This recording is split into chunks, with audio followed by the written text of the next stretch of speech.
Qizlarjonlar, har kuni ichadigan o'zimni mana shu badlarim bilan sizlarga ko'rsatmoqchiman. Bu kollagen qizlar. Mana bunaqa ko'rinishda bo'ladi. Bu peptid ribniy kollageni qizlar, ichida 21 kunga yetadigan porsiyasi bo'ladi. Bu ikkinchi pachkani ichyapman.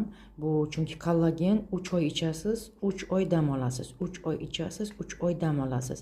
Men 3 oy dam oldim va yana boshlagan edim. Mana ko'rib turganlaringizdek, bu Faberlic kompaniyasini mana shu ribniy kollagenlaridan bittasi.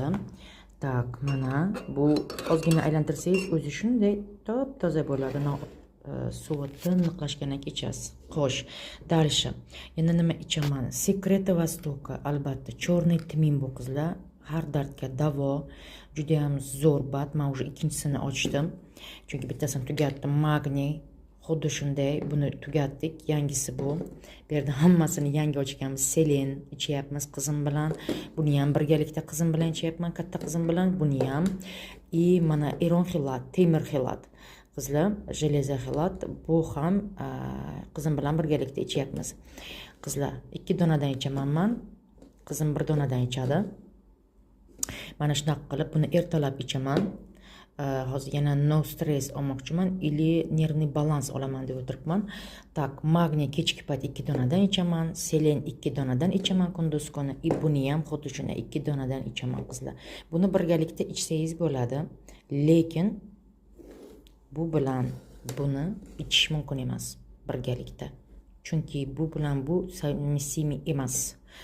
Shu uchun buni xohlagan paytimda voy, men D3ni esimdan chiqaribman.